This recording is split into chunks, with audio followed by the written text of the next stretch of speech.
Last week on Secrets of Aal'Teron. Citizens of Cantor and visitors of Elvenglade, by the order of Duke Visarai, Cantor and Elvenglade are currently under lockdown. We are not holding the town hostage. We are simply doing what we need to do to make sure that this murderer does not go at large again, go into other cities, villages, and do here what he did to them. Now, I will be able to help you guys get into Elvenglade. However, it requires you obtaining something for me.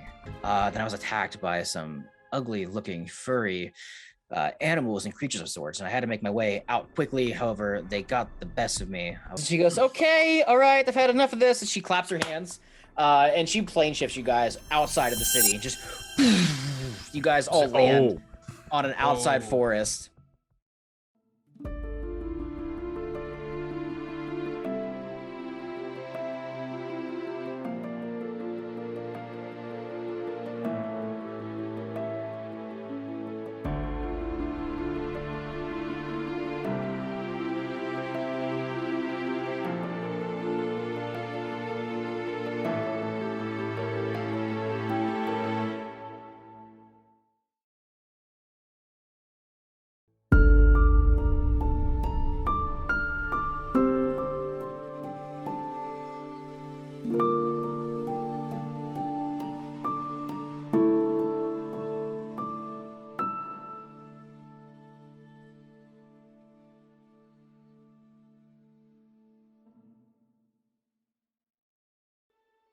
Hello, everybody, and welcome to Secrets of Aal'Teron. I'm your host for the evening, Brandon the DM, as the Game Master. And tonight, we're joined by our wonderful cast members, starting with Grisquatch. Hey, how's it going? My name is Grisquatch. I'll be playing a character called Aaron Lond, who's a human ranger. Hell yeah. Mr. Steak Saucy. Hey, I'm Steak. I'll be playing Zorthos, the rogue feral tiefling arcane trickster, out here to get this bread. Out here to get this bread and a cowboy hat. Yeah. Game Master Craig. Hello, I'm Game Master Craig. Charmed, I'm sure. I'm playing Louston Khan, the reborn cleric. And last but not least, our anime weeaboo mom, Thick Pastel. Hello, I am Thick Pastel, and I will be playing Luna Ferris, a water genasi druid. Heck yeah. And with that being said, guys, you heard the recap already. If you were watching and listening, let's get started. So you guys were just plane shifted to outside the village of Cantor, near the river of Eldershore. The Eldershore River is a vast river that pretty much flows from the northern end of the continent you guys are currently on in Aal'Teron, all the way to the bottom leading into the ocean. The river starts at one of the main mountain peaks up by the Sunglaive Mountains, where Lawson actually fell from, and continues all the way south. However, Kyla, the tiefling woman that is tasking you guys with going to the Eldershore River, has plane shifted you here with the rest of her magic capabilities, so that way you can retrieve her spell focus, return it back to her in Cantor, and to give her the abilities to help you get inside of Elvenglade to surpass the spell, this barrier-like spell that is stopping people from getting in and out. Like I said before, the spell that is protecting the actual city itself is a lot more powerful than the one that is protecting Cantor, so she was able to kind of surpass that one. However, in order for her to help surpass to get inside of Elvenglade, she definitely needs her focus. She needs more power from somewhere. She lost her focus by the river to some furry-like creatures she couldn't recognize. And that's where you guys are now. So you guys would notice that it is starting to get kind of dark out. You were in Cantor for a while. The sun was beginning to set. You see that the moon is slightly starting to rise from one of the shores while the sun is beginning to set. So it's about 6-7 p.m., give or take. Daylight savings time is messing me up in real life, and I'm going to make it mess you guys up inside the game. So it is a weird, dark, but yet light time. But you guys do hear the running river. It is not necessarily like right next to you. Maybe within like a half-mile's distance, you can hear the rapids of the river, not in a harsh and dramatic way, but more in a peaceful way. You hear the sound of the rocks, the splashing, and just the echoes of the water itself. You look around, and this isn't a very heavily forested area, more of like a mid-grade forested area. You look behind you towards Elvenglade, and it's definitely like a massive thicket. You do see those emerald spires that stick out of the trees that you can see from all across the realm. But the one thing that you do see is this golden aura, this like dome-like magical structure that is surpassing all this forest. That is the spell, which you guys are familiar with now. But ahead of you lies the Eldershore River, very nearby. How would you guys like to proceed? Have any of you been here before? I have not. I was going to the city to get guap. Oh. Luna, what do you know about this place? Luna, if you'd like, you could roll me a history check. I was about to ask, can I do that? Yes, you can. Hooray. All right. That looks like a 13.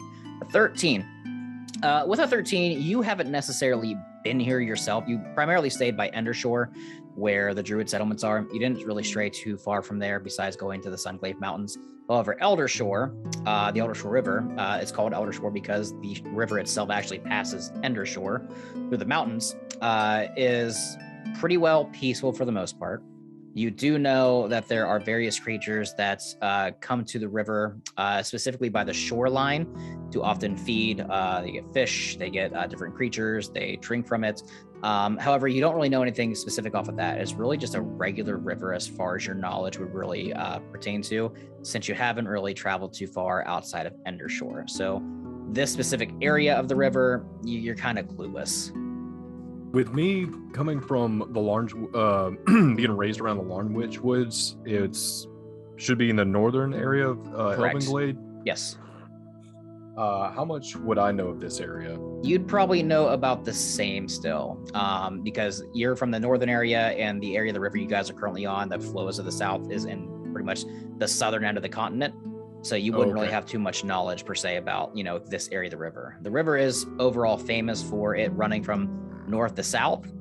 So it's a little surprising that, there'd be some danger, per se, according to Kyla, along these riversides. A little suspicious, a little different, but you guys can't really figure out why. Yeah, I would say it's not really somewhere that I've been before, but it seems pretty normal as far as rivers go, So is this like the sewage runoff from the town, all this water, or what is all this about? Is this part of that ocean that I had to cross? Well, I'd like to. Can I roll a nature check to? You would just know that with your general knowledge, this river does run into the ocean. I mean, it's not from the ocean, but it does go to the ocean. Okay, I've already sailed through all this water then. I guess you guys could consider me an expert. I know that I joined you guys a little bit on the end. Y'all seem to already be really cool. I am an expert guide. A couple gold pieces. I can take you safely through this sewer path. Can I insight check? Yeah, Zorthos, roll deception for me.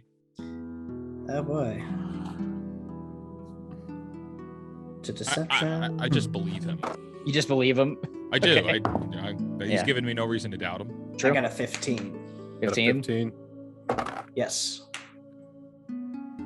Well, I fucking believe him, 'cause that's a 5. Okay, Luna, are you also rolling an insight check, or you just believe him? I'm certainly not believing him because his mummy said sewer. I'm like, wait, hold on. I don't think that's right. I rolled 14.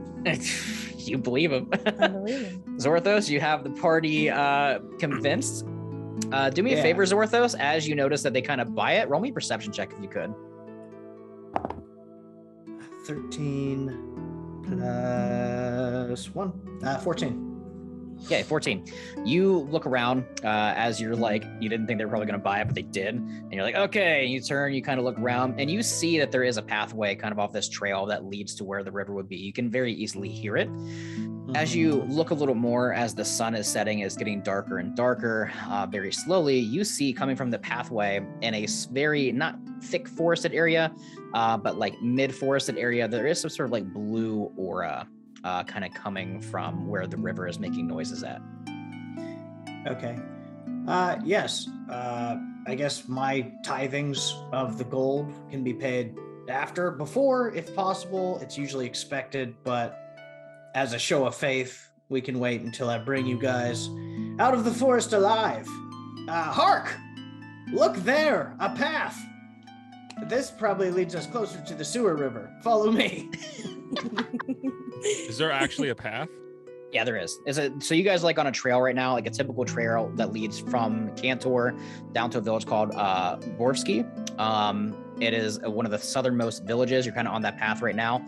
However, there's like a beaten off path to your guys' left-hand side. It doesn't look like it's very heavily traveled, more of like a natural path, like animals and like travelers rather than like a dirt road. But there's definitely some sort of path there that leads to a small forested area where as you guys look and he points out the pathway, you guys would also see this kind of like emanating blue aura as well coming from the forested area. The blue light means it's working. Quickly, I've traveled this path many times. I'm just following him. If you say so. Yeah, I guess that works. Okay. So Zorthos, you lead the way, right? Yeah. Okay. So you begin traveling along this pathway, and like I said before, you can very easily tell that it is more animalistic made, not natural, or more naturally made, not like a man-made regular path like horses and caravans are going to travel down. But you continue forward, you can definitely tell that it's been heavily traveled, but you can't really tell by what. All the grass is kind of pressed down. There is some kicked up dirt. But you continue making your way through, and eventually you make your way to the forest line and start kind of heading in. Like I said, not super thick, but enough to where it is kind of like a smaller forest area. You continue forward with no perceived kind of noises, danger, or anything suspicious. And eventually you hear the sounds of the rivers getting closer and closer, and the bright blue light also gets closer as well. As you guys approach, you see that from the northern end of the river, as you approach the shoreline of it, that there isn't really a glowing blue light. It looks like a regular river, but from where you guys start and looking south, you see inside this river, there are every once in a while some like blue stones at the bottom of it. It's not very deep. It's kind of shallow, no more than 3-4 feet deep. There are some blue stones that emanate this blue aura that almost gives the illumination that perception that the river is glowing a blue color. As you look further south, you can tell that the frequency of these blue stones that glows increases, and there's more and more and more that continue to travel south. Which would make sense to you guys because Kyla did say that she was getting precious gems and rocks from this river for the jewel she was making, and this would probably make sense to you of what she may have been looking for and gathering. All right. I told you guys that I'd get you here. I got you here, and I just like dip a bow and like gesture for them to take the lead from here. Jeez. It took you guys all like 10 minutes to walk there. I was about to say, by the way, I don't know if this matters, but my passive perception is 15. 15? Yeah. Wow. Okay, holy shit. You look down, inspecting a little more, I'll say just with your passive perception alone. As you look at the shoreline of this river that flows down, you would see, of course, there's like dirt and mud that kind of like lies upon the edge. The river itself is only like 10 to 15 feet across, not very wide, but wide enough that it does flow at a decent rate, but not like an overwhelming. If you stepped in, you're not going to get washed through the current. Right. But as you look at the dirt and mud that you're kind of like standing on and looking around, you do see that there are some sort of weird animalistic footprints that kind of go up and down in the mud. It appears that there are 4 like claw-like structures for these footprints. Definitely some sort of like beast of sorts rather than, like boots and shoes. Right. Okay, and these, am I familiar with these tracks? With what type of animal would do it me be? a favor and roll me a nature check. Hey, that's a pretty good roll. That's a 15 on the die. If I can unlock my phone. Nature. Nope, just straight 15. 15. With a 15, as you look at these tracks, it clicks with you real quick. And all of a sudden you remember, you're like, that's right. The Otterfolk live by the river. Okay. Hey, guys, have y'all ever had any dealings with the Otterfolk around this area? I can't say that I have. What is an Otterfolk? Well, they're bipedal, humanoid-ish otters. I can't say that I have. They're river folk. They're mostly nice people. They happen to carry large amounts of gold. Aaron, do me a favor, roll me an intelligence check for what you would know about the Otterfolk. Okay. From a creature standpoint, you can recognize the tracks as a hunter and a bounty hunter and a ranger. As for how much you know, let's see how much you would actually know. That's a 12. 12, you would know that they are actually pretty well neutral / good aligned. They're not really problematic.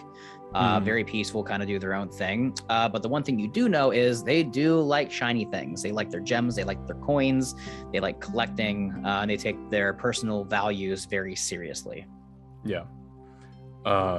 Yeah, so it's not so much just gold, it's really anything that kind of sparks their interest. As long as it's shiny and, like they deem it valuable, they covet that shit. Do you think they will be a threat in our endeavor? No. They're usually pretty peaceful folk. I mean, as long as you stay on their good side, they're normally fine. Normally fine. Well, is the object we're looking for of value to these Otterfolk? Depending on what the focus is made out of. That may cause issues with our quest. We might be able to trade for it if we find something, of equal or greater value. Aaron, as you look and examine the trails more, you do see that a lot of the footprints, as they go to the north, they kind of die off. There's not as many, but a lot of them do head to the south. Okay. Well, I think this is as good a place to start as any. The trail looks like they peter off this way. Well, then maybe that's where we should go. All right. Okay. Real quick though, who all can see in the dark? Like well, or Like better than me, because I can't really see all that well in the dark. Well, I know that I charged you for bringing me on as a guide, but I can also see very well in the dark and am quite adept with a bow and sword. If you'd like to hire me as a, bodyguard, I can just tack that on. You were also hired to do a job with us. I mean, we're kind of doing the same job you are. Oh, yes, but you guys were together. I was sort of hired on to help, fill the spaces that you could not, and I'm down to help. I'm just saying, I gotta eat. Everybody gotta eat. Does he have a bow? Yes. Okay. Everybody has to eat? Yeah. Yeah. Oh, All right. I don't. If you want to take point on this one, I'll be right behind you. Yeah, so we're clear on the working together for money type thing. Yeah, Or should- we're all working a job together, and we're gonna get paid at the end of this job By by the tiefling lady we met a few minutes ago. you guys are hopeless. I'm gonna All make right. a roll real quick. Hold on 1 second. Okay. Okay. We haven't paid for the supreme package, but I guess I can lead the way. All right. You guys heading And- south? Yeah, I'm going to sneak forward. All right. Are you guys continuing the shoreline, like kind of following the trails? Or are you guys gonna go off the path a little bit? I was gonna suggest we follow the tracks. Just straight up follow the tracks, whichever direction they go. Okay. I was really looking at these blue rocks, but you want me to go deeper, and you can't see in the dark, right? Not well. And you'd like to go deeper in the forest. Mm-hmm. Right. Yeah, Okay. like following the shoreline is what you mean, right, Aaron? Gotcha. Following the, Yeah. the tracks. Yeah, gotcha. I'm gonna check. They have like good looking gear and stuff on them, right? The party? Yeah. I don't know. Party, describe your gear. Mm, Go ahead, Luna. I have this holy symbol, crowbar, mace, the hell? shield, I would just say they're all equipped, right? Oh yeah. Yeah. and leather armor. Fuck it. I'll take him into the dark. Yeah, I'm gonna get my money one way or the other. right. Lead them into the darkness. I follow All the right. tracks. All right, you start following the tracks, continuing south. I As you am guys going to travel stealthily. All right. If that matters. who all is going to travel stealthily? I'm gonna attempt to I travel don't know what that stealthily. means, so no. Like rolling stealth checks. No, I mean, as a character, I don't know what it means you're just to okay. be Cool. stealthy. So that's a no. I'm just like, I got because you. washing through the forest is a fun thing that everyone does. Nobody's right, trying cool. to be quiet. All I'm right, gonna attempt to all right. do sneaky. Louston, are you gonna be stealthy? I'm not very good at stealthing. All right. So Luna and Louston are just kind of trekking along with Zorthos and Wow. Aaron just being quiet. I have disadvantage because I'm wearing scale armor, and the first roll was definitely way better than the second one because that's a 2 on the die. Oh my gosh. Nice. Zorthos, plus what'd you 5, get? 7. I got a 22. Zorthos, you are like keen as a fox, just like avoiding every twig, branch, like wet puddle that you can find. You guys can barely hear Zorthos as he continues forward. Over Zorthos, you look behind you and you just hear like the crunching of twigs. You hear the splashing of water.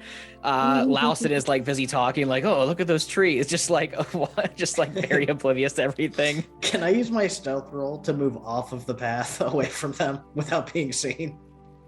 Let's see. They're right in front of you. I will say, everybody, roll me perception check with advantage. For sure. I'm just gonna move up into a tree, and I will follow them from the tree line. That's pretty good. And then that's a little worse. 16? Perception 17. 19. 19. So you guys are like really distracted, kind of look like looking around, I am just the kinda, like, knight. examining everything. You guys looking. Zorthos is gone. Oh, where did that tiefling go? Oh, so you can't see him either. Zorthos? Zorthos? Hello? Zorthos, are you there? Hello? I am the knight. You said that out loud. Yeah, I'm just gonna say supreme package. You guys absolutely hear. You guys absolutely hear. I am the knight coming from the tree line somewhere. You know it's Zorthos that's in a tree somewhere. They're in the trees. Do you say that? No, I don't Okay. say that. No. It's just like, okay, Zorthos. Right now is not the time to be silly. Oh no, No, y'all no. are being very, very loud. You continue. I'm gonna stay up here. No, Okay, we need we're- him. We need him in the trees. If we are to be ambushed, we'd like to ambush the ambush. We're probably the scariest thing out in this woods. Oh, I don't think Luna's that scary. probably not. Oh, well, I mean, I appreciate you saying so, Louston. Yes, of course. You're not scary at all.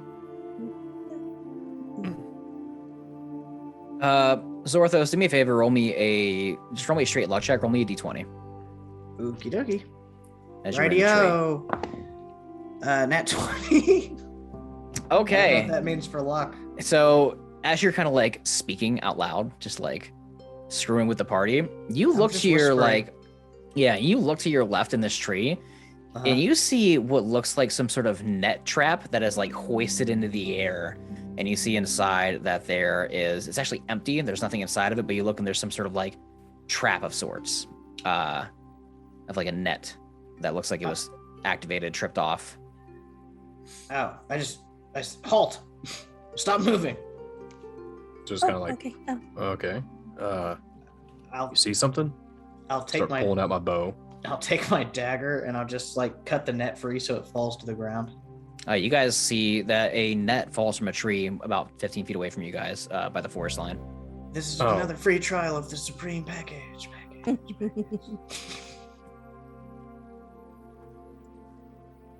How would you Can I guys see like to where? proceed? Can I roll another perception check just to see where he is right You, at this moment? I will say, with him cutting the rope from the tree, you look and see that the net fell, and you look up and you see he's like pulling two branches apart, just like looking at you guys. So you definitely eyeball him real quick. 'Cause he kinda Okay, made I'm himself pulling out. known. I'm pulling out a very small pouch, putting 5 gold in it, and just Yes! yeeting this thing right at him. The supreme like, "Here, package take your-" is paid for. Here, just take Zorthos. this fucking gold. You get some gold. Hell yeah! All right. Hey, That's all it costed. all right. So my professional opinion is if there's one net, there's gonna be a bunch of nets. So I'm gonna go about 10, 15, 20 feet ahead, very, very quiet, like a Mhm. mouse in a house, and I'm gonna look for these nets along this trail. I don't need y'all being all clumsy and whimsy dimsily running off into the darkness and getting yeeted up into the air because you're gonna have a bad time. Okay? Austin, what does yeeted mean? Oh, these damn country people. Ah! It means thrown up into the air, wrapped in the net, and then I will cut the net and you will yeet back to the ground, which will cause harm to your body. Wait, I thought you said yeeting was up. No, You can now yeet in it's any down. direction if there's enough force. Oh, so it's kind of okay. like chunking. I have I no don't idea know. what you mean. Okay, I don't know what we're any gonna of do you are this. saying. Something into a river. Let's have Lawson, Luna, and Aaron do me a favor and roll me dexterity saving throws. Oh boy. Do-do-do-do-do-do. Since there's a lot fall, of we since there's a all lot of die. commotion going on, a lot of talking, a lot of yelling back and forth of yeeting. That is a 17 plus 2, 19. Okay. Dexterity saving throw. Yes. I'm having a lot of bad rolls tonight. That's a 9. Okay. And what a Luna, an 11. Aaron and Luna, you guys fail. As you guys are talking about yeeting and falling and trying to figure out words with all the shouting across the tree line, you see that a bunch of rocks, kind of further from the southern end of where the shore is from the trees and some bushes, get flung at you guys. Wow, you guys all take 5 Aaron and Luna, you guys take 5 bludgeoning damage as you just look and you just get pelted by a couple stones. And you guys hear a voice kind of like echo from the forest. You don't necessarily see where it's coming from. You just hear, please leave, get out of our forest. We want no harm. We want no trouble. Just please get out. We don't want to hurt you with our stones and mass weapons and objects. Can I see So this you- thing from up in the tree? Do me a Just favor, wondering. roll me perception check. You don't wish us harm, but you beat us with rocks.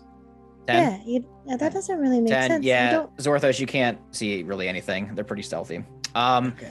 The voice kind of echoes out again. You hear it kind of like radiates and echoes back and forth, bouncing off of trees. And it says, you are in our lands, and we are trying to protect ourselves. Much danger in these areas. Must keep folks safe. Please leave us be. We're not here to harm you. We're looking for an item that a friend dropped when they were here recently. Do me a favor, and Luna, roll me a persuasion check. That will be a 5. A 5. Mm-hmm. Okay. He shouts out again. He goes, I do not believe you. Please leave. Whatever is here and by our river, in our society and in our lands is ours and ours only. We wish no harm. Just please leave. Friends, we would wish to speak with you. Will you not reveal yourselves?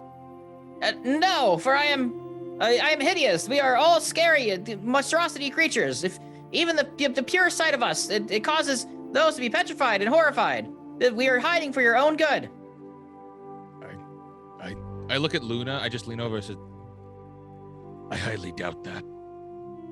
Yeah, it doesn't seem to match the voice, right? No. Like something that terrible would not have that cute of a voice, right? No, it wouldn't. Okay. It's a very small voice. Yeah. A very small man's voice, yes. I Mhm. call out to the voices and I say, okay, how about this? We were sent out here to go find something that a friend of ours lost.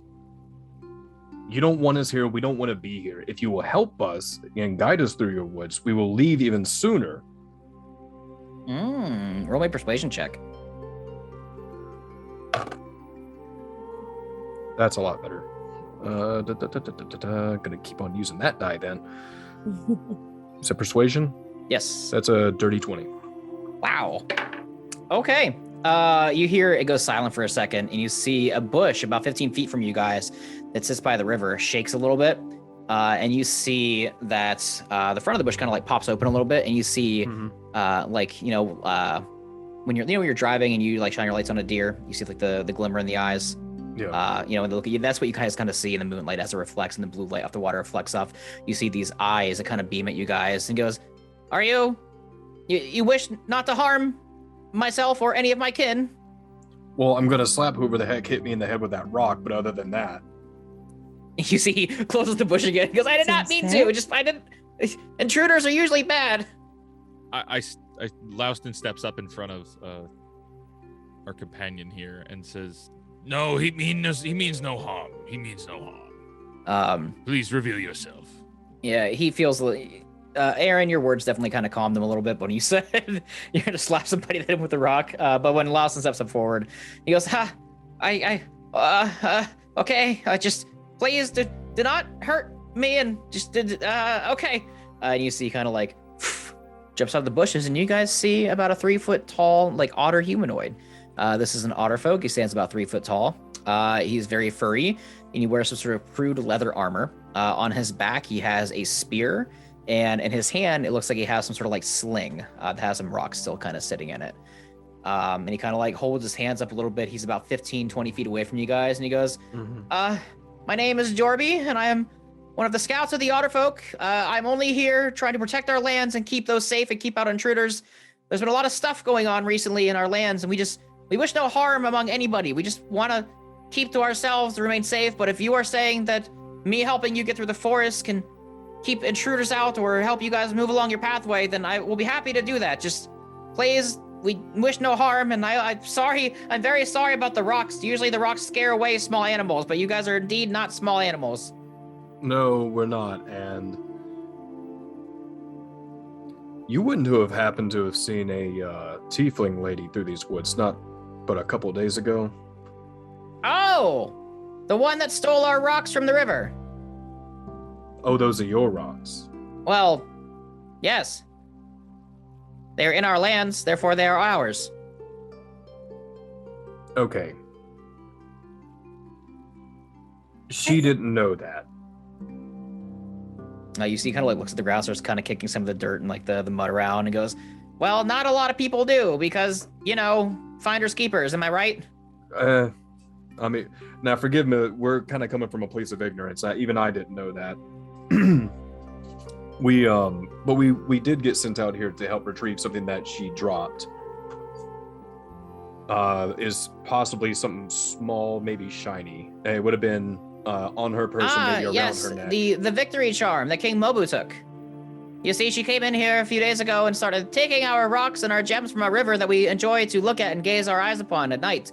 She was shuffling through and picking things up, and we do not like intruders, as there is much danger in these forests, so we scared her off, and King Mobu came out to defend us, the protector of the Otterfolk, and he scared her off himself, and took the gem upon her neck as a sign of championship. We're literally getting paid to come and get that back to her. It's hers. You would have to speak with King Mobu about these issues then. Can you take us to them? And I reach into my pack and I pull out one of my rations and specifically try to find some smoked fish, maybe some salmon, and like kind of like hold it out to him as a peace offering kind of deal. He scuttles over like on all fours really quick and stands up. He's only about 3 foot tall, and he kind of like sniffs it and just kind of like takes his hand out, snatches it real quick, and just gnaws on it a little bit and goes, "Yes, this is good. This pleases Jorbi." He looks around and he goes, "So there was a fourth here that I saw earlier. Where did he go?" The I'm gonna knight. point upwards. Yes. I don't know. I want to point upwards. He looks at the stars. He is from space? No, I think that's Loston, but no, wait, he's in the tree. He looks at Loston. You are from space? Apparently. Weird. I'm definitely moving trees as Luna tries to sell me out. He looks around and he goes, does he mean harm? He won't unless you try any kind of funny business. I don't, there's this, as you can tell, I'm very As you outnumbered. guys, just as you guys have scouts, we have scouts as well to protect us, the group. You have scouts to protect y'all's group. That's a very fair point. Well, it appears that you have had my fur twisted. Please follow me, and I will take you to our secret hideout where King Mobu resides, and you can speak with him in his gloriness to come to terms about this emblem of champions that he holds around his neck. Now, when I know you said that they were otter folk, are they more akin to like oceanic otters, or are they more like river otter? Like river otters. Oh, okay. Yeah. Because in my head, I was originally imagining the oceanic otters with the little floofy fur. No, they're like river otters. Oh, okay, gotcha. Yep. Not So- as adorable, but still pretty adorable. I'm gonna go ahead and go and like walk as close to Jorbi as I can. He looks up and he goes, "You are very kind and pretty." Oh, thank you. I think that you're pretty swell. You look very cute. Oh my gosh. Is everybody as cute as you in your world? Oh, we are very, as you would say, adorable, as the humanoids would call. Oh, why would anyone want to hurt you? I don't understand. That's silly. We can She's let gonna King start Mobu. petting We can let King Mobu explain the situation to you. There is a horrid creature that lies in these forests that often threatens us, and this is part of the reason why we're so protective over our lands, because this creature has killed many of our kin, and we're just doing our best to keep ourselves safe. So any threat that comes near, we try to scare off the best we can, because we don't know who the creature is, what the creature is, or who he is working for or with, but we cannot play games. No, I imagine not. I love your fur. Can I, is it easy to swim with that? Oh, absolutely. You see, he, like, dive bombs into the river and, like, does, like, a Gungan style backflip and just, like, splashes and goes down, then straight back up and lands right in front of you, shakes a little bit, and you get a little wet. He goes, "Yes, we live by the river because it's our quickest form of travel. We can swim a lot faster than we can run and walk, so that is why our villages and our settlements lie upon the river." Oh, that's great. Oh, you swam so beautifully there. I'm just gonna He clap. definitely blushes and he goes, "I like this one. Follow me to see his gloriness, King Mobu." I'll lean over to Luna and is like, "Looks like you made a friend." I love all creatures that are Um, adorable. Okay. Are you guys following Jorbi? Mm-hmm. Okay. Yeah. So Jorbi leads you guys a little bit more south, maybe about a half mile down. And as you guys continue forth, you see that the blue rocks that are glowing in this river kind of reach like a threshold to the point where they are all glowing. It's not getting any brighter, but it's not getting any darker. You kind of feel like the max kind of like capacity. As you look upon this river, you can tell that it appears that not a lot of these rocks are natural, more or less that the Otterfolk have probably kind of gathered them here and put them here because, they just like having shiny things. And they're kind of using let's this have river. a secret. Sorry. Yes. Sorry. I was like, oh yes, let's have a secret base, and we're gonna put like bright shining beacons all around it to totally hide from everything else. They have an 8 intelligence. Shut up. So, It's adorable. I'm sorry. yes, I didn't interrupt. it is adorable. Point it out. So he leads you to this kind of point in the river where there's like definitely a big like collection of all these rocks, and you see he walks up to a tree, and you see in front of this tree there is a pile of like branch and shrubbery and like bushes and stuff, and he starts kind of like moving it out of the way. You see that there is about a 3 to 4 foot tall like hole, like entryway, kind of like a mudslide that leads down, and you see that it is pretty dark, but you see at the end of whatever this like mudslide is, it leads underground. It is glowing, like illuminating a little bit. You can't exactly tell what is at the bottom, but there definitely is, something down there. Jorbi looks around at all you guys and says, "Now please join me upon the slide and we can go meet King Mobu." And you see he just belly flops down and slides down. Oh, that's so fun. Okay, I'm gonna do the same. I'm gonna go right after her. Okay. Luna dive bombs. Aaron goes after. Louston, you stand upon this like entryway. It's like 4 foot tall. You could definitely fit like laying down. You could definitely like slide down. Zorthos, you're in a tree about 10 feet away. Yeah, and I'm you see watching. all this is going on. Yeah. Is there no other entryway into this place? You hear an echo from the bottom like of the slide area. You hear, "Not necessarily. You didn't put in a normal door? We are otters." Oh my god, I hate it here. I- I just slide down. You guys are definitely covered in mud by Ungracefully. doing this. Yeah. Zorthos, you see Lawson also follows in. I'll explain what you guys see in a minute after Yeah. Zorthos decides what he's doing. I'm gonna drop down from the tree and go up to the entrance. Mhm. And in Thieves' Cant, I'm gonna mark the tree for the Thieves' Cant symbol of secret entrance. Okay. I do have one question about the Arcane Trickster's Mage Hand. Since it's invisible, if it grabs something, does that object become invisible as well? No. It does not, unfortunately. Okay. And we're alone up. Well, I'm alone up here now. There's nobody else here. Yeah. I grab a shiny blue rock out of the water with my mage hand and put it in my pocket. Okay. All And right. then I slide in. You slide in. Yeah, there's definitely a shit ton to choose from. There's a bunch here, like they've been gathering them and just kind of putting them here.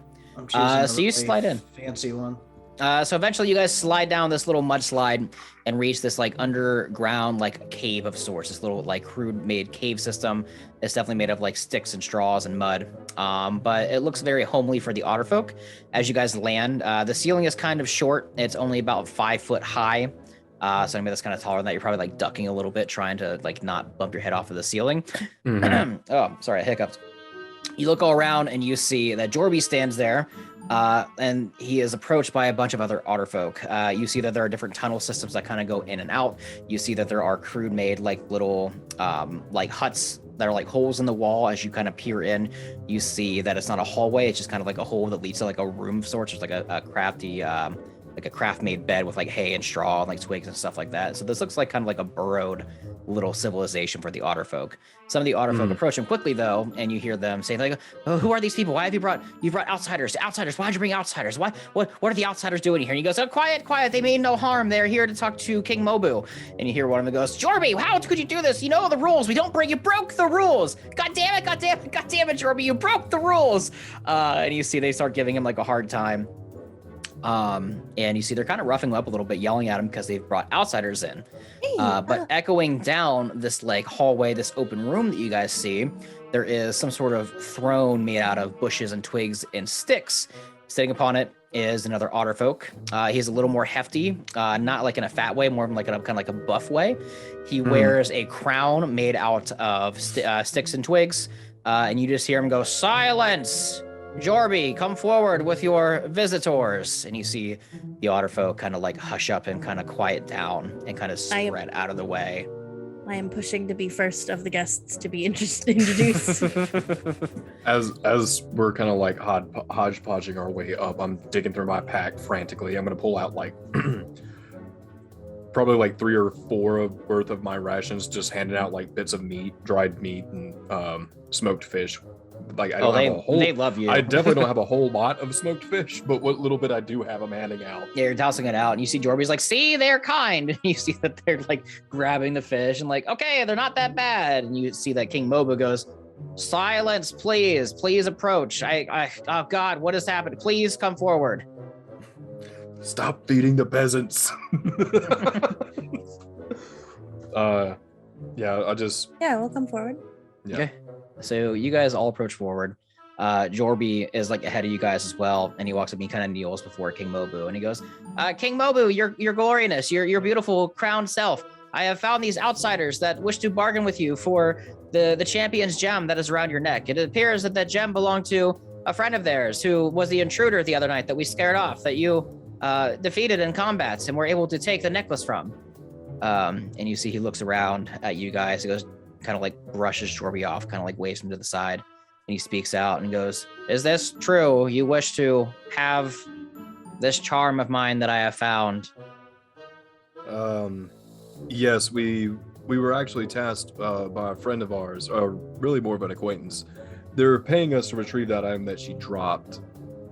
Perhaps we can exchange some kind of favor or some kind of trade for it.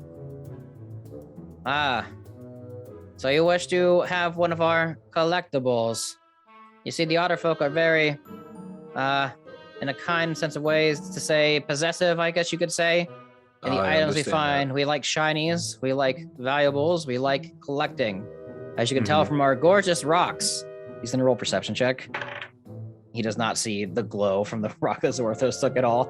I've got mine hidden deep in my pack, man. Oh, do you? Okay, well, I thought it was like Yes. in your pocket. Okay, you wouldn't see it No, then. I'm being very careful. I'm used Okay. to stealing from people. He goes, "You see, we take our valuables and our collectibles seriously. We like to have these, and it's just how we are. We like things.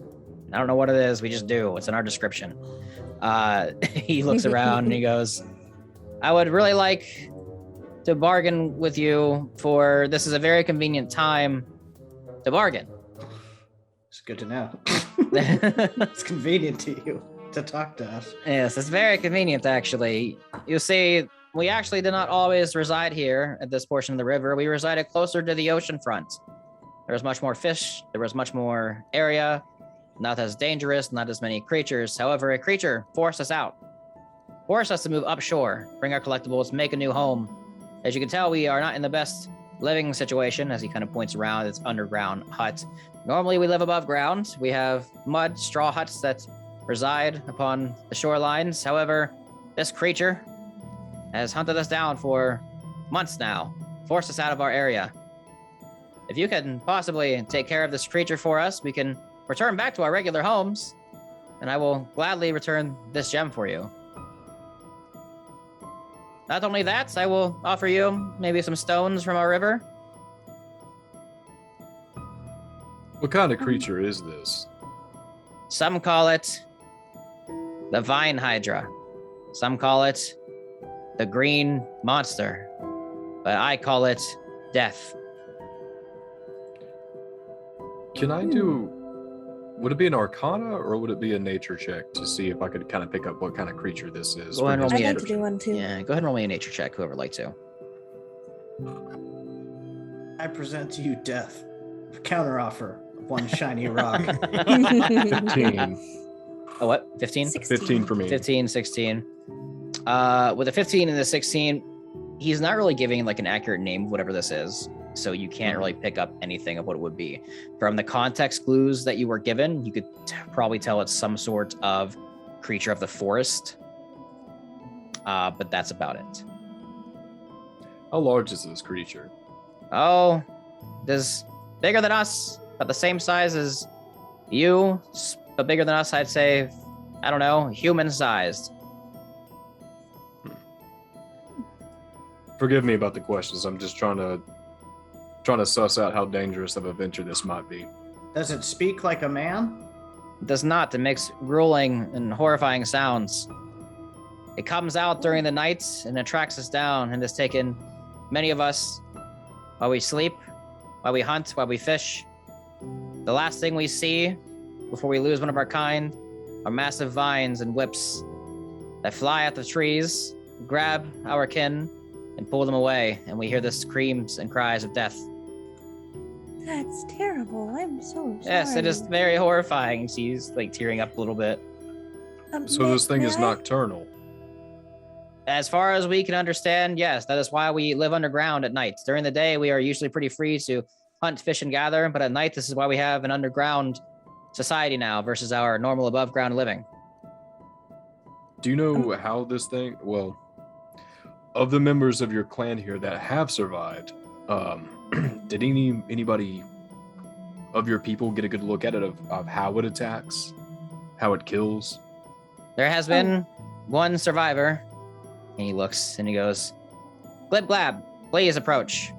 And you see another Otterfolk kind of like limps forward, and you see that he has a prosthetic leg, kind of like a peg leg, kind of walking forward, just like waddling forward. And he Guys, goes, look at that otter.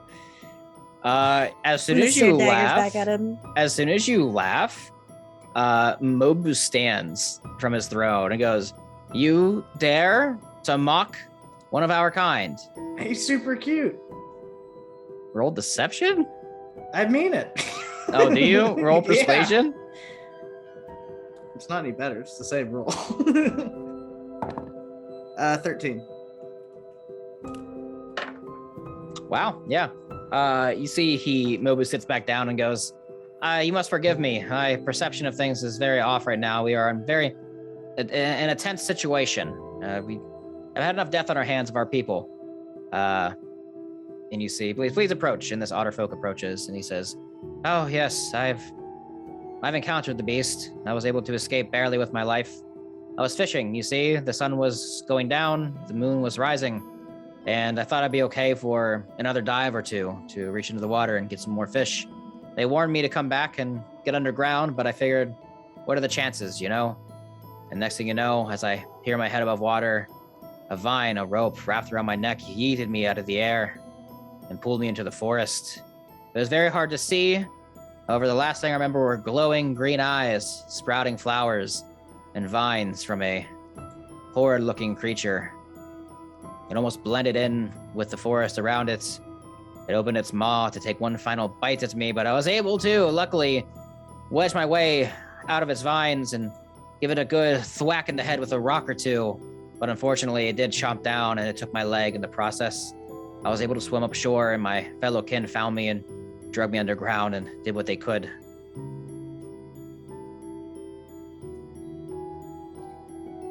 Well, you're very brave. You did a good job getting away from it. This thing, from my understanding, it enjoys the feast, it enjoys to eat. And it is horrifying, really. It has slaughtered many of our people. I know Mobu, and he looks at Mobu, is very stern in his words, but us Otterfolk would be very grateful if you could please take care of this. And I know that you will get the emblem that Mobu wears upon his neck, but us Otterfolk will also be forever in your debt and gratitude if we can return to our homes. And what do you say? Yeah, I mean, I would like to help. Loston, how do you feel about it, Aaron? Brandon, would it be too? I'm trying to think of how to ask this. Mm-hmm. Would Aaron have had any experience or heard of with him growing up in the woods? Of now that I've had a little bit better description, does any creature come to mind? Not necessarily. No. You're Okay. kind of confused. You heard flowers, vines, teeth. It's very confusing. I'm not trying to be too meta, but I think I know what it might be. I'm not gonna say aloud though. What do you guys say? How far? And I'll look back to the king. How far out is this creature's dwelling? Well, we were able to make it up a couple miles up the river and find a nice tree and a nice thicketed area where it was gonna be hard to track us down to. But I would say about 3 miles south, continue down, you will see where the thick rocks begin to not glow as much. Like I said, we've taken most of our hoard of rocks and moved up here in front of our home and lair because, again, we like shinies. There you should be able to find it. We fear that and assume that its lair is there, feasting upon whatever is in its area. This thing smells fear, it smells food, it smells any living creature around. I'm sure once you make your way there, your presence will be quickly known. So be ready. Well, you guys want to head out that way tonight, or do we want to wait until tomorrow? I'd like to try to get this in. Have an idea. Okay. Let's hear it. What we is can it? tell that it thinks that guy, I pointed the guy with the peg leg, is delicious. If we bring him with us, we could attract the monster, and you guys could be back chilling at the ocean playing coconut bongos by tomorrow. Yeah, but part of the whole bargain is to protect them. Yeah. Right. Well- Mobu stands up and he goes, I will not let another one of my kin face death again. I have lost too many of my people. So if we Oh. leave, you guys face death every day. If we go do this, you have a chance to be free forever, but you refuse to participate in your own saving? Well, We have tried many times. And also, he holds the pendant up and goes, you want this, do you not? Yes, we do, and we would be happy to help. At least I would. I would Yeah, as well. I'd like to get paid. I Jorbi- step up to Go back ahead. up Zorthos, and I say, no, Zorthos has a point. We can take him, and he will be protected. We will use him as bait to lure out the enemy. But Um, didn't Have they my say that? word, he will be protected. Do me a favor, Lawson, and roll me persuasion check. Aaron is not okay with that idea. Mm-mm.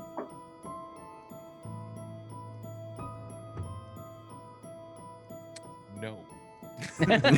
What'd you get? A 1? Okay, you see that King Mobu looks at you, Lawson, and goes, you look like you've been through hell and back. And you are claiming you can protect some of my kin. Actually, I'm going to side with the king right now. I'm a little nervous as well. He scares me just a little bit. However, during the midst of this conversation, you see that Jorbi, the little Otterfolk that met you guys and brought you here, he actually steps up and he goes, King Mobu, I have a request.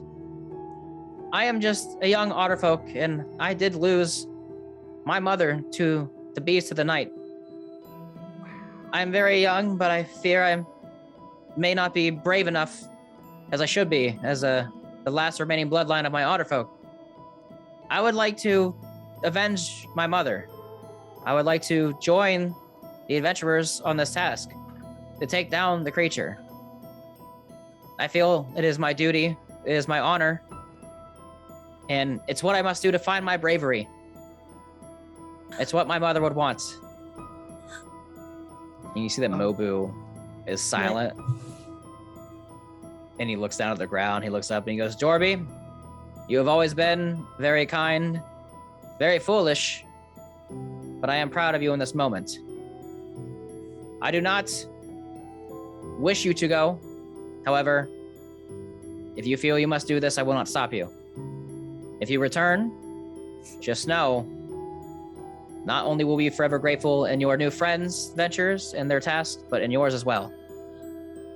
So sweet. I raise my hand and say, the one that just volunteered, his name is Jorbi. Yes, Okay. And the king's name is what again? Mobu. Mobu. Mobu. That's what it was. Okay. King Mobu. You have my word. I will personally. I will protect little Jorbi here. Me too. Okay. He looks at you and he goes, so be it, Jorbi. You have our blessing. Please And be my careful. bow. And his bow, apparently. Please. And my mace. And Please. her mace. Okay. You are free to set off whenever you feel. Jorbi, you know the way. You know where this thing possibly is. Please be careful. And you guys have Jorbi with you right now, and he is willing to take you to where he believes this is, and do what he needs to do to draw it out. All right. When would you guys like to go? Okay. So, do you guys want to go out tonight and go look for this thing, or do we want to wait till tomorrow night? Jorbi does say, he speaks out and says, well, you see, it is usually hunts at night. If we have a better chance of finding it, it will be when the moon is high. I second that. The grind never stops. Every day that we spend here sleeping is a day I'm not making that sweet, sweet cheddar. Point taken. You make cheese? You're damn right I do. It's an expression. No, Like Luna, money? it's an expression. When he says cheese, he's talking about money. Oh, okay. When he says money, I'm talking about gold. Yeah. Oh, okay. Jorbi's Alright. very confused. And he goes, we have rocks. Yes. Well, the rocks we're talking about are made of metal. And Yes, are I know what much gold shinier. is. We do not use gold here. We exchange in rocks and fish. Yes. Oh, well, you owe this man a lot of money for fish then. We'll talk about this later, Jorbi. Okay? Sure. Anyways, so tonight, I vote for tonight. I vote for tonight also. I also vote. I He don't looks at need to Lost. sleep. He looks at Let's go. Loston. He goes, I feel like that's very unhealthy. Everybody needs sleep. Oh, No, I don't need to sleep. Oh, very well. And you see he scutters past you guys and starts going back up the hole and crawling up it. I follow. Yeah. ditto. You guys all make your way to the entrance where you guys kind of slid out at. You're very easily able to climb back up it. It's not like it's like super slick or super like steep. It's like a kind of at a good angle where you can crawl up and down if needed to. Mhm. You make your way back up and you see this kind of exchange of words took a little bit. After kind of like taking a second to breathe, talk, and figure out a game plan, you guys make your way out of the hole. And it is pretty late. I'm going to say probably close to like 10 o'clock at night. And it's Okay. now pretty well dark. Jorbi stands waiting for you guys. And as you exit, he looks at all of you and says, now just follow me and maybe stay behind a little bit or stay with me and I can draw out the creature. And when I hear it coming and see it coming, that is the moment we attack. Okay. I How am many? tonight. Going up into How a many tree. miles? How many miles did Jorbi say it was going to be? About a mile or two. About a mile or two. Yes. Okay. At a decent ruck pace, you can do 5 miles in a little under 3 hours. So. Oh, so yeah, it only takes us far, like. But he is short, and if we're walking at his pace, it'd probably take us a better part of an hour and a half. I have an idea. Hmm. What if I turned into a creature that Jorbi could ride upon? Like maybe a wolf? Something like that? Wait. Hey, Jorbi, do you swim faster than you walk? Absolutely. And where we're going is along the river. Absolutely. Oh, you can just Yeah, never mind. Just hop in the river. We'll walk beside you. Okay, he jumps in the river. He's just floating there. Are you guys ready? Okay. Yes. All right. Are there trees close enough to the river to where I can still stay in trees, or do I have to like be down? You'd probably be down. The river kind of like the trees kind of like end a little bit off the That's river, what and I you see there's like a shore. There's Yeah. probably like a rocky shore. Yeah, where there's correct. like very little vegetation, then Yeah. tree line. Yes, Gotcha. correct. Gotcha. Yep. Okay. So you guys start making your way down. I'm assuming you start following. Yes. And about an hour goes by as you guys travel, and you see that the blue stones have died off a little bit. It's not glowing. It's not emanating really as much. And it's almost eerily quiet now. It's not as beautiful. You can definitely tell that this isn't as lively for some reason. You don't hear the sounds of miscellaneous creatures in the distance. You don't hear the sound of birds chirping. It's just very creepily quiet. Jorbi kind of sticks his head out of the water and says, We are close now. I think right. I know what I must do. And please be at the ready. I'm gonna pull out my bow. I'm gonna equip my mace and my shield at least. Okay. I leave my weapon on my back. Then I just raise my shield. Okay. Can I hide? Sure, roll stealth. Boop, boop, boop, boop, plus 9. 17 plus 9. 26. Oh yeah, you definitely kind of like slip into like the shadowy area. There's not, you can probably find like some sort of shaded area where there's not a lot of moonlight, like the shadows of trees that kind of come down. You're pretty well hidden for the most part. Jorbi gets out of the water, kind of like crawls to the shore. And you see he walks for about 15 feet ahead of you guys. He runs back to the line of trees where they're at, and you see he kind of takes like a sprinter stance, and he runs forward very swiftly.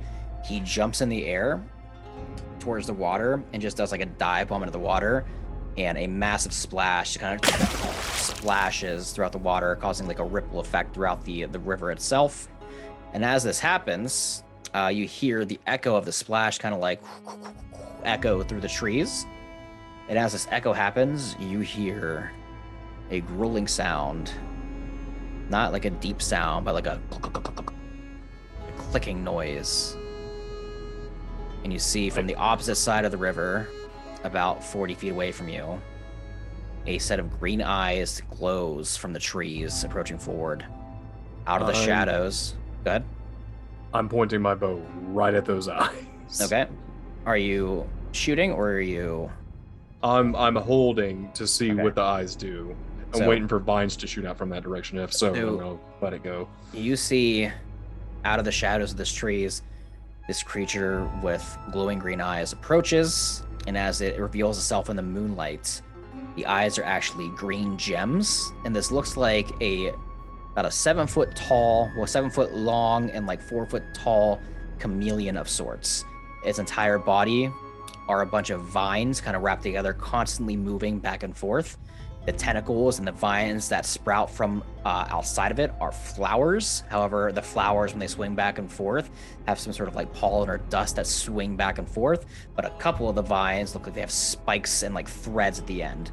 This thing walks out forward, and you see that it is slightly camouflaged. It kind of blends in with the trees a little bit. But then as it approaches and touches the grass, the entire body and the vines turn green. It clicks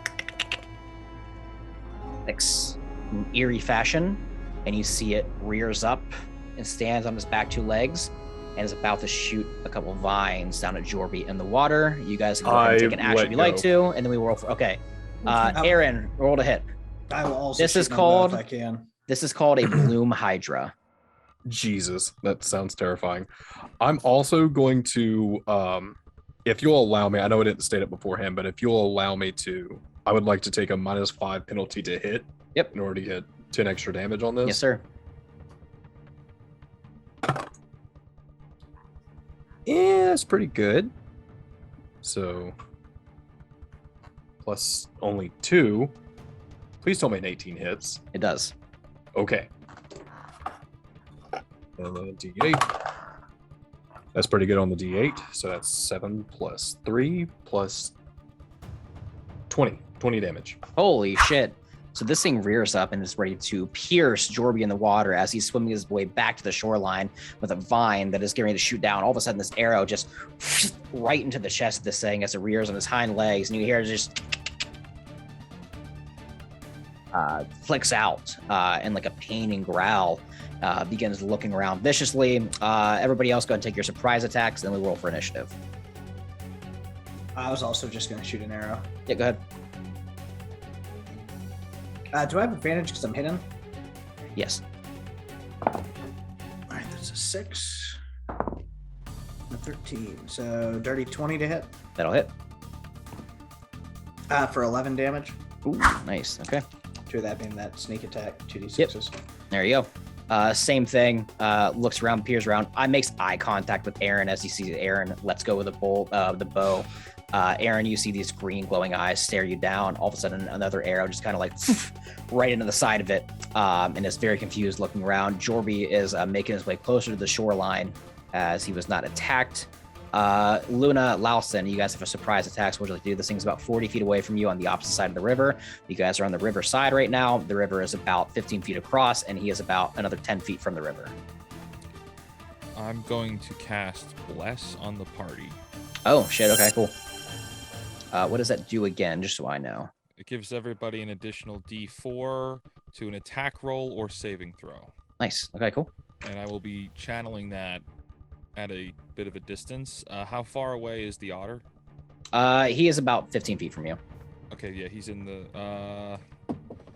I'm just gonna put it on the 3 of us then. Okay.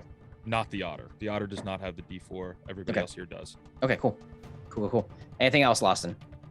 That's all I'm gonna do. So when you cast your spell, you have no idea what's kind of clicked with you right now. This is your first time being in combat since whatever happened to you, but you almost have this innate instinct that kind of like clicks in real quickly. And you almost know what to do. You stop. You're kind of like in not a panic, but in a hyper-focused mode. You see that combat is about to ensue, and you channel this energy. You don't know where it comes from, and you cast Bless on the party.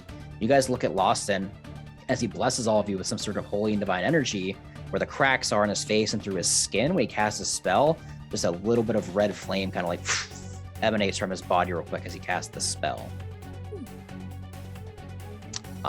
Luna. I would like to cast Bear Spirit in between all of us, so that definitely will hit our friend Jorbi. Okay. And everybody within 30 feet of this totem, spirit totem, it looks like a bear, and you all gain hit points 5 plus my druid level, so 8 temporary hit points. And you gain advantage on strength checks and strength saving throws while within the aura. Okay. That is a bonus action. Oh, nice. What's your action? My action will be to wild shape into a wolf. Nice. So Luna, you put a totem down, wild shape into a wolf, and now everybody, for the first time in the campaign, everybody officially roll for initiative. Hooray! What did Jorbi get? All right, Luna, what'd you get for initiative? 15. What did Aaron get? 17. What did Lawson get? 14. 14. And what did Zorthos get? I got a 16. A 16. Okay. Is that 14, 15, 16, 17? It is actually. Wow, would you look at that? That's weird. Look at us. First awesome. Initiative roll. Who would Yeah, have that's guessed? that's Not really good. me. No dice made it to save you now, Steak. All right, Hey. Aaron, you are first. You see that this thing rears up on its hind legs. When it stands up, it is about 7 feet tall. Just Ooh. looking around, red beating eyes. It does not see Zorthos, but it does see Luna and Lawson. It is 40 feet away from you guys on the riverside, on the opposite side right now. Kind of trying to figure out how to approach attack, but you are first. What would you like to do? It doesn't see. No, it definitely sees Jorbi. Never mind. Oh yeah, I'm sees everybody except for Zorthos right now. gonna keep my distance from this thing and release another arrow. Okay. There. So 12 plus 7. 19. 19 hits. I'm gonna add marking to this one. Oh, Okay. and I'm gonna need it. And 'cause that's a remember, you've 1 got on the D8. D4. You do have the Yes. D4 from the bless. Mhm. Okay, I'm adding marking to this hit as well. Okay. So that's 3 plus 3, 6. 6 damage. Okay, is that it? That's Uh, it. All right, with this, it is now the Bloom Hydra's turn. He tied you on initiative. However, his dex is only a plus. I'm assuming you have more than a +2 in your dex. Yes. Yeah, that's what I figured. Okay. He is going to go. He doesn't know who to attack. He's going to look at Jorbi. He looks at Aaron. He looks at Lawson. He looks at Luna. I'm going to roll a D6. On a 1 is Luna. On a 2 is Lawson. A 3 is going to be Jorbi. However, 4, 5, and 6 is going to be Aaron because you have definitely been hitting him the most right now. He is specifically mad at you. And he got a 1. He looks at the wolf. For some reason, doesn't like wolves. Honestly, he probably thinks it's more food than anything else. You see, he rears up and he jumps across the river, nearly clearing it. He's got a movement speed of 40 feet, and he makes it necessarily right in front of you. This thing lunges, and it is massive. Lands right in front of Luna. It's going to take 2 of its vine lash attacks on Luna. The first one is that's a D12, not a D20. It's my D20. Here it is. First one is a 16 to hit. Yes. A 16 hit, and the second one is going to make a second one, does a 14 hit. Yes. Okay, 14 also hits. Okay, so the first attack is going to be 8 bludgeoning damage. Ow. Okay, and then the second one is going to be 6 bludgeoning damage. You see this thing rears up, looks at this direwolf Luna, and just goes, whips you with 2 of these vines. You said you're a direwolf right now? No, a regular wolf. A regular wolf. CR14. Okay, what is the Before. size of a regular wolf? Doesn't matter. I turned back into myself because you reduced me to 1 hit point as a wolf. Okay, what size are you? Oh wait, you're Genasi. You're medium. Yeah. Do me a favor, as you get hit with one of these vine attacks, roll me a strength saving throw. Okay, I get advantage on that. That is gonna be 13. 13, that's a fail. When you get hit by the second vine and you turn back into your Genasi form, this second vine comes down and smacks you, but you feel it's got like these sticky tendrils, and it real quick wraps around you, lifts you in the air, and pulls you close to its face, and you just see its eyes as it looks at you. They're still green, and it just goes as his mouth opens, and you see these just gross, like wood-looking teeth begin to snarl at you. Everybody else, when you look at this thing grapple Luna, you see its tendril that is wrapped around her, going to like halfway down the tendril where the wrapping stops, has now turned like a blue color, the same color as Luna. Ooh. Next up is going to be Zorthos. What would you like to do? Hidden from the shadows, Luna grappled by this thing. Is there any way that I can place a shot that could help her in this situation? I will like say, try to hit the tendril wait, that's hold holding on. her? Yes. Hold on. D4. Would I have failed? I could have passed. I got a 4. that actually That's a 17. Okay, that actually passes then. So Luna gets lifted up. This thing clicks in her face. You see the tendril turns blue, but you see as it opens, it's like maw and these teeth show. She real quick has this extra surge of energy, just like wiggles out and breaks free and hits the ground. You only fall like 5 feet, so you don't really take damage or anything, but you kind of land on the ground and you see the tendril kind of turns back to the regular green color. Blessings up. That makes my decision much easier. I'm just going to shoot it. I'm assuming that I'm still stealthed, right? It's gonna roll a perception check real quick. It does not see you. Okay, so I'm assuming I still have advantage and a chance for a sneak attack, right? Yes. First roll is a 7. Second roll is an 18. So I'm sure that hits. Yes, absolutely. There's got to be more. There we go. 6, 4, 10, 13. Okay, nice. 13 piercing damage. Yes. Another Okay. arrow from the darkness. And I just whisper if anybody's close enough to be. I am the night. You guys hear the whisper real quick. You see this thing, as soon as it drops Luna, she hits the ground. It's going down to like kind of like grapple her again. And all of a sudden, arrow right in the side of it. And you see one of the tendrils comes down and like snaps the arrow off of its side, just looking around, trying to figure out where it came from. It doesn't see Zorthos, but it does see Aaron, Lawson, Luna, and Jorbi still. Okay, next up is going to be Luna. What would you like to do? I would like to cast. No, actually, I'm right. If I get up right in front of it, I'm gonna get an attack of opportunity right from him. Yeah, you're right. Try to I'm leave prone his right threat now. range. Yep, you're right in front of him. Yep. Biscuits. Okay. Well, then everything. I'm gonna. All right. I'll cast Warding Wind around myself. Okay. A strong wind blows around me in 10-foot radius. I don't know if that's gonna do anything. What does it do necessarily? Is that just really it? It deafens you and other creatures in its area. It extinguishes unprotected flames in its area that are torch size. It hedges out vapor, gas, fog that can be dispersed. The area is difficult terrain for creatures other than you, and the attack rolls of ranged weapons attacks have disadvantage if the attack passes in or out of the wind. And I am going to attempt to take an attack of opportunity so that I can put myself where I'm. Everybody else around me, all my allies are not within it, but it is still within it. Okay. He is going to take an attack of opportunity on you as you are backing up after you cast this Warding Wind. He's going to hit with an 18. Yes. Okay. He hits you for another 6 bludgeoning damage. Roll me a strength saving throw. Okay. All right. That is going to be with advantage +4. I won't forget this time. +4 plus a d4. Plus a d4, yeah. Okay. Oh, not that I'll need it. That will be a nat 20. Oh, you're good. Yeah, so this thing just kind of like smacks you in the back. It tries to grapple you, but you get away from it after getting knocked a little bit. Anything else for your turn? Nope. I just want to make sure that the wind is between me and it, but nobody else in my party is within that wind. Is that That's all I want to do. that's a concentration spell? Oh yeah, I guess I should. You need to roll a concentration check. The DC is 10. Okay. 18. 18, you're good. You maintain concentration. You're fine. Lawston, you are up next. Luna has cast this gust of wind all among the area, making it pretty windy. The terrain is kind of difficult. The battlefield has definitely intensified a little bit. It's almost as if there's a small storm kind of in your direct area right now.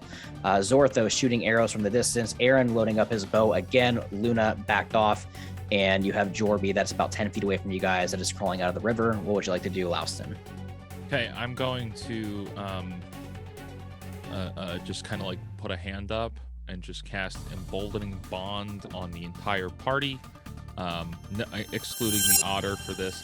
Everybody gets an additional D4 on your attack rolls or saving throws. So to count, you have 2 D4 on all of your attack rolls and saving throws. Damn, that's really good. So Lawston, again, something is just instinctually making you cast these spells. You all of a sudden feel this surge of energy, and you have these like slight flashbacks real quick. You don't know what they are, but you just see like real quick, you close your eyes, you blink, and it's almost as if you're in the midst of combat with different like knights and soldiers and warriors just real quick, but you in the battlefield just like casting spells, swinging down with your hammer and hitting various like knights.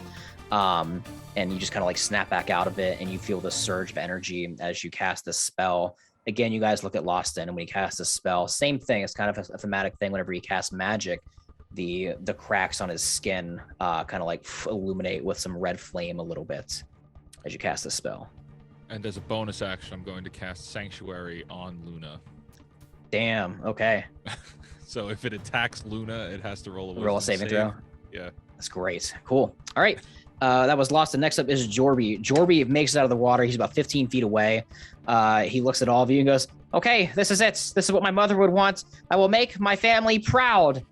He is going to run up to this thing. He's going to pull out his spear. And he's going to try to stab at it. He sadly misses with an 8. Just kind of like misses and pulls back and goes, oh, I have this. Don't worry. You will pay for what you've done to my people. He's sweating, very nervous, kind of like jumping up and down. Top of the order, Aaron, it is your turn. What would you like to do? You're about 10 feet away from this thing. I would like to shoot at it again. 7 plus 7, 14. 14 misses, actually. With a D4 to hit. You're gonna hit. 2d4. 2d4. Oh yeah, you definitely hit. Okay. All right, and then so with the marking. Jeez, double ones. 1 and 1 is 2 plus 3 is 5. For 5. This it. thing doesn't even notice Jorbi is there. He's so focused on Luna, but again, another arrow as it just beams at Aaron as you were doing some work on it right now. Next up is the Hydra. Let's see. Jorbi is there. It's going to be the same thing as before. Aaron, you are definitely causing the most chaos right now to this thing. Because Zorthos is there as well. However, you cannot see him. It's going to be a 1, 2, 3 for Luna, Lawson, and Jorbi. A 4, 5, and 6. He's going to go to Aaron. That's a 3. He's going to go after Jorbi, actually, for some reason. He sees this little otter looking down at the ground, and he clicks his mouth. He's going to take 2 swings on Jorbi. Jorbi, no. No. First is going to hit Jorbi. Second one is also going to hit Jorbi. Jorbi, no. First attack on Jorbi. What is HP at? Okay. If Jorbi dies, I'm going to kill everything in these woods. And then Jorbi gets myself. smacked once. Burning the woods Gets down. smacked Yes. twice. Jorbi gets smacked for 12 in total. And he does Jesus. not look good. He got hit twice. It was both attacks for 12 damage. Just smack into Jorbi. He's going to roll the strength saving throw. Jorbi got a nat 1 on the strength saving throw. You see this thing grabs Jorbi, picks him up into the air. You see the skin of this vine holding him up is not like a brownish color, the same color of Jorbi's fur. And you hear Jorbi goes, help, please. I wasn't ready for this. Please do something, please. As he's wrangling back and forth, you can tell that he is instantly bloodied by this attack. There is some blood coming from his mouth, cuts across his skin as this Bloom Hydra just begins to open its mouth and slowly approach Jorbi's head. Next up is Zorthos. Am I still stealthed? Let's roll perception check for this thing. Yes. Okay. Well, I'm gonna roll up my dice. First roll is an 11. And okay, I rolled a 14, so I'm sure I hit. Yes. I'm gonna roll all my damage. Oh, that's low. Just 9 piercing. 9 Another piercing. Arrow from the shadows. Okay. 9 pierces. This thing is definitely bloodied. You see that the vines that are kind of like lashing out from this thing are kind of going a little more wild. You see that some of it even falling on the ground. Some of the flowers that sprout from these vines at the end, it looks like they're kind of withering and dying, indicating this thing is kind of getting weaker. Is that your turn, Zorthos? How far away am I? Because I haven't moved at all. I'd say about 15, 20 feet. Okay. Yeah. No, I'm just gonna take time to make sure I'm really well hidden now. I'm just Okay. sort of watching because I don't really know these guys that well. Yep. Yeah. Okay, cool. Yeah. All right, Luna, what would you like to do? I would like to round 2. I'd actually like to try to help Jorbi if I can. Okay. Do you want to use your action to try to break him out of the grapple? Yes, and I also Okay. want to use my bonus action to healing word. Oh, okay, nice. What do you? Okay, do the healing word for. Oh, actually, do the grapple first. Okay. So do me a favor Give me a and strength. roll me a strength check. Okay. Did you give him advantage on his strength check? Who, Jorbi? Mm-hmm. Would he have advantage? Mm-hmm. Oh, your totem. Hold on. That's right. Mm-hmm. He still failed. He got a 5. Oh. Okay, do me a favor, I roll me a imagine- strength check. I imagine will. the Otterfolk are not very That'll be 18.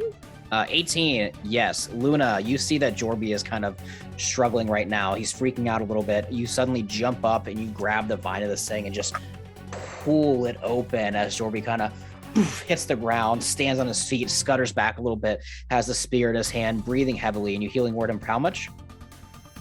I have to drop my how much do I have to do to maintain the wind? It's a concentration spell. Yeah, I can't. Right. You can't have 2 concentration spells up at a time. That's the Correct. only thing. Yeah, correct. Okay. Well, it's not concentration. Healing word is not.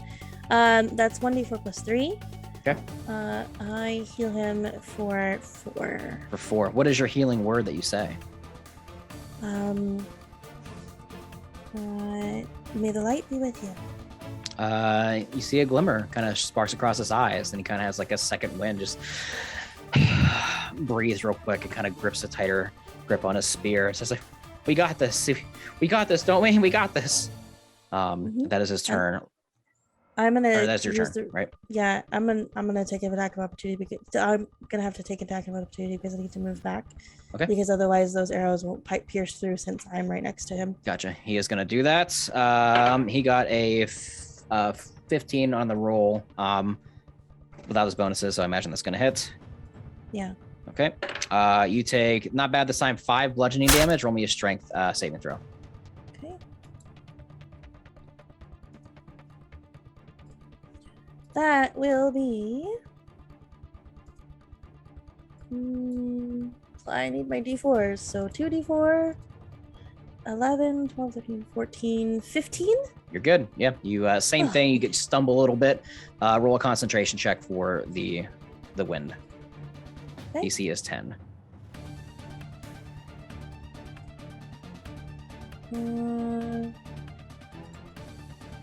That is going to be 11. I think. Hold on. Yeah, you're good. 11. Yep. Yeah, you're good. Yeah, you maintain concentration. You're fine. Okay. Louston, you are up. What would you like to do? Where's Jorbi right now? Jorbi is about 10 feet from you. Luna is in front of you. She kind of moved back to kind of where you are now. This creature, Jorbi, are about 10 feet away from you. He stands beneath it. Yes, Luna. Jorbi's still in the line of fire from the creature.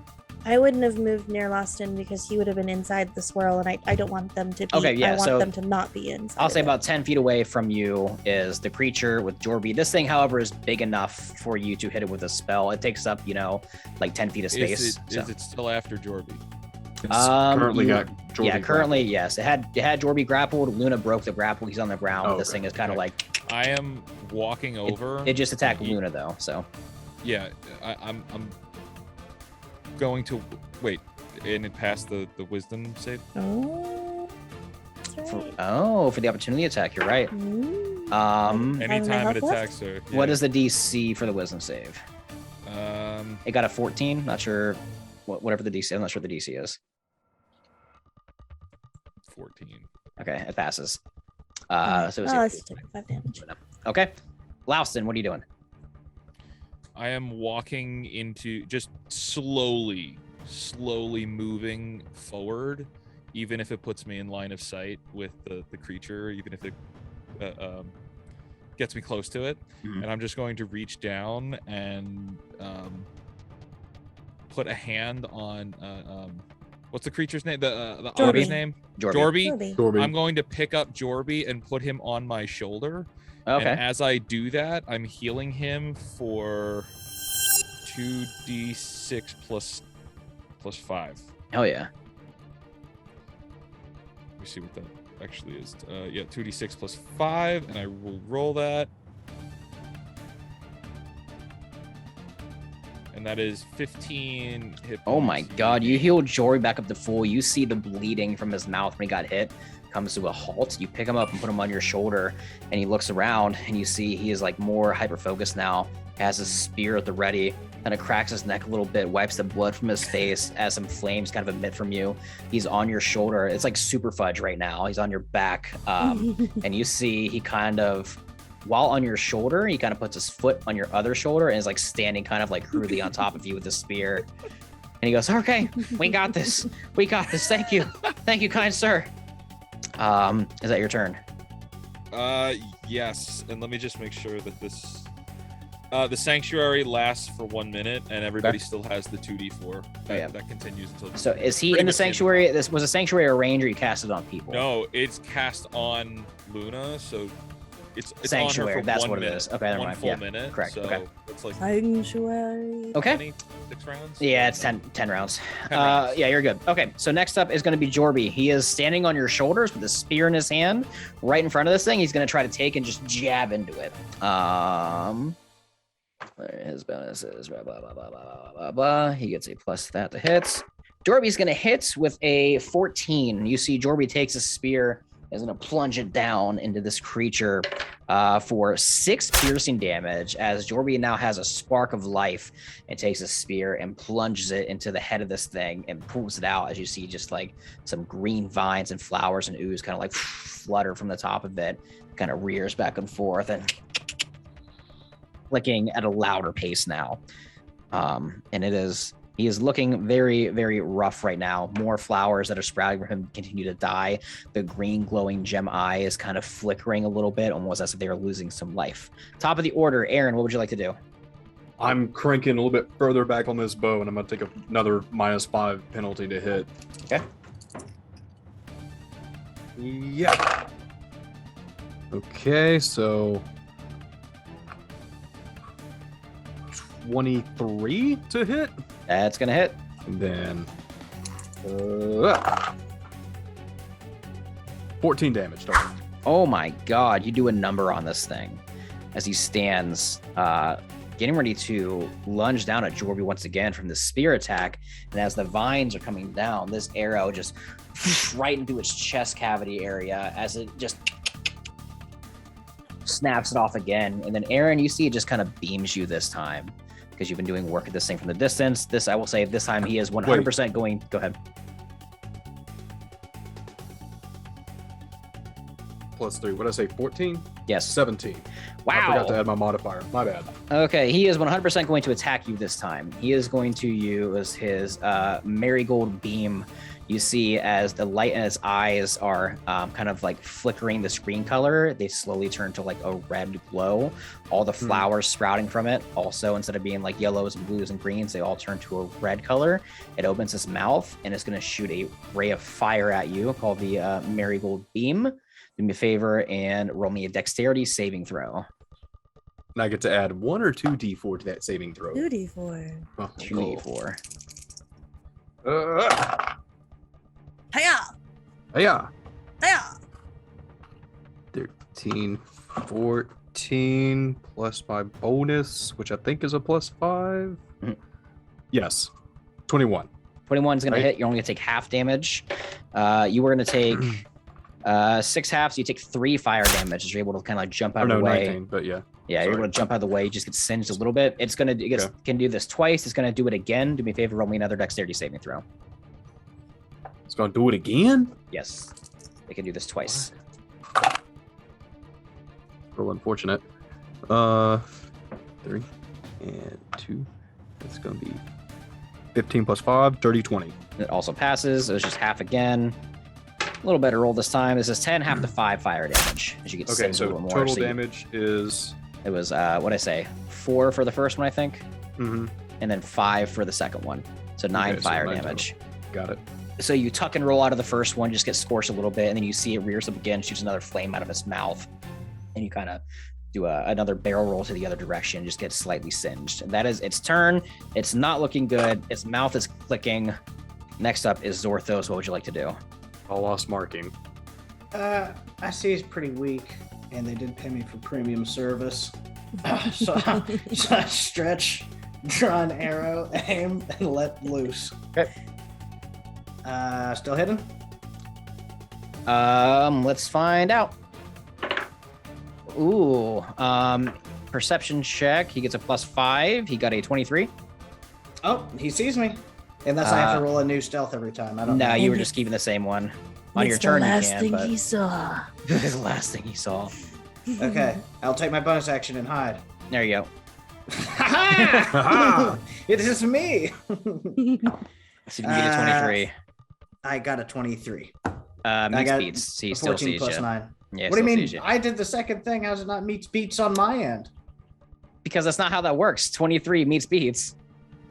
Right. I met him with myself, so I beats him. He used perception to see you to meet your stealth. I shoot him anyway. Okay, roll to hit. Die, motherfucker. Yeah, I'm gonna roll my d4s just to make sure. Okay. Oh yeah, definitely hit this guy. But no sneak attack. I have not been adding any of my bonuses to my damage. I've Ooh. just been rolling pure dice. That's rough. You've been rolling the 2d4s you get for free? I just rolled them. Okay, I didn't. Those don't go to damage though, do they? No. No. Just No. hit. No, I haven't been adding my dex this whole time. That's Oh, jeez. rough. Oh. Okay, so with my dex, this That's rough, flimsy buddy. single arrow does 9. Not holy shit. On Death's door, you see the gems in its eyes go back to the green color, but more of a faded green, as he kind of like lands on his back 2 feet, just whipping around, looking back and forth. Kind of takes a step back, just looking I back and take a forth. couple steps back as well. I'm gonna Luna. move 10 feet away. Luna, what would you like to do? I'm gonna go ahead and just step up to it again and smack it with my mace. And that will be. If 16 hits, I won't roll the other d4s. 16 hits. Okay. All right. That's gonna be 3 bludgeoning damage. 3 bludgeoning damage. Yes. Luna, how would you like to finish this thing? Yes. I want to. It has a snoot, doesn't it? Yeah, it's like a chameleon, so it has like a snoot. Yeah. I'd like to deathly boop its snoot. You deadly boop the snoot. Wait, This thing. she's killing it. Oh yeah. Yes. Yes. Mhm. So you rear back with your mace, and you see this thing is looking around, starts taking a step back. It eyeballs Jorbi one last time, looking for one last meal. But before it can lunge down with a bite, you take your mace and you just crash into the face of this bloom hydra. And when you do this, the gem eyes shatter into pieces as this thing falls limp onto the ground. The flowers on it die out, and all the vines that were kind of like holding this thing together kind of fall apart into just regular vines that kind of lay on the ground. And instead of being a lively green color, it looks like they're dead. Luna, do me a favor and roll me an Arcana check. Arcana. That is going to be not great because I'm not good at that. 12. With a 12, Luna, as you look at this thing and see that it dies, it clicks with you that this is not just a creature of the land. This creature was made by somebody, something, or someone that may or may not be using their druidic skills in the wrong ways. Ooh. And that's where we're going to end this week's episode of Secrets Ah! of Aal'Teron. Oh, The cliffhanger. Oh Cliffhanger! my god. Oh my god. How could you do this? Let's go, Luna! Nobody Thanks- hurts Jorbi. Nobody hurts Jorbi. Jorbi must live. Thanks, guys, for hanging out and for watching this week's episode of Secrets of Aal'Teron. Thank you to the wonderful cast here for playing. The first combat of the adventure was fun. If you guys did not know, I'm going to give a shout out to one of my favorite books, Tomb of Beasts, or what is it? Tomb of Beasts 2 by Cobalt Press, where I'm taking some of these monsters out of this because I knew that if I took some monsters out of this, you guys wouldn't know what they are. So the Bloom Hydra is actually in that, and I like it a lot. I thought it was fitting for this adventure. So yes, everybody, thank you so much. Make sure you join us next week for the next episode of Secrets of Aal'Teron. Does anybody have anything they want to say or plug before we go? Starting with Luna, the victor, the Me? killer of the Bloom Hydra. Yes. I booped his snoot. Boop. As you know, my name's Thick Pastel. I'm changing up how things are going on my stream, and I look forward to sharing with you guys what that looks like. Heck But yeah. it'll be a surprise. Cool. Grizz, anything?